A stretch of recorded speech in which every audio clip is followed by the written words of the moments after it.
The three visitors. The Lord appeared to Abram near the great trees of Mamre, while he was sitting at the entrance to his tent in the heat of the day. Abraham looked up and saw three men standing nearby.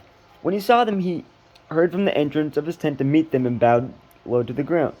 He said, "If I have found favor in your eyes, my lord, do not pass your servant by. Let a little water be brought, and then you may all wash your feet and rest under this tree. Let me get you something to eat so you can be refreshed, and then go on your way, now that you have come to your servant." "Very well," they answered, "do as you say." So Abraham hurried into the tent to Sarah. "Quick," he said, "get 3 seahs of the finest flour and knead it and bake some bread." Then he ran to the herd and selected a choice, tender calf and gave it to his servant, who hurried to prepare it.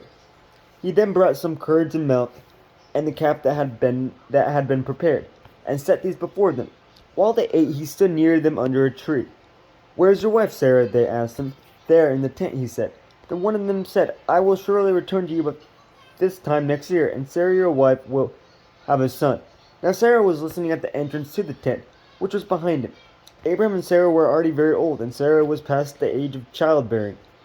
So Sarah laughed to herself as she thought, "After I am worn out and my Lord is old, will I now have this pleasure?" And the Lord said to Abram, "Why did Sarah laugh and say, 'Will I really have a child, now that I am old?' Is anything too hard for the Lord? I will return to you at the appointed time next year, and Sarah will have a son."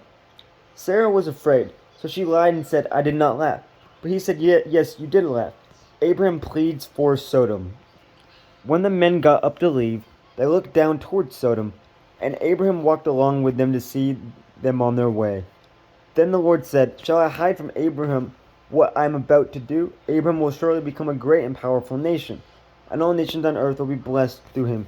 For I have chosen him so that he will direct his children and his household after him, to keep the way of the Lord by doing what is right and just, so that the Lord will bring about for Abraham what he has promised him."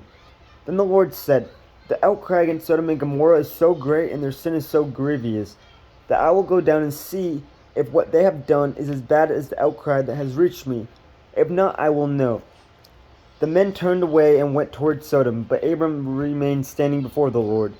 Then Abraham approached him and said, "Will you sweep away the righteous with the wicked? What if there are 50 righteous people in the city? Will you really sweep it away and not spare the place for the sake of the 50 righteous people in it? Far be it from you to do such a thing, to kill the righteous with the wicked, treating the righteous and the wicked alike. Far be it from you. Will not the judge of all the earth do right?" The Lord said, "If I find 50 righteous people in the city of Sodom, I will spare the whole place for their sake." Then Abraham spoke up, "Now that I have been so bold as to speak to the Lord, though I am nothing but dust and ashes, what if the number of the righteous is 5 less than 50? Will you destroy the whole city for a little act of 5 people? If I find 45 there," he said, "I will not destroy it." Once again he spoke to him, "What if only 40 are found there?" He said, "For the sake of 40 I will not do it." Then he said, "May the Lord not be angry, but let me speak. What if only 30 can be found there?" He answered, "I will not do it if I find 30 there." Abraham said, "Now that I have been so bold as to speak to the Lord, what if only 20 can be found there?" He said, "For the sake of 20 I will not destroy it." Then he said, "May the Lord not be angry, but let me speak just once more. What if only 10 can be found there?" He answered, "For the sake of 10 I will not destroy it." When the Lord had finished speaking with Abraham, he left, and Abraham returned home.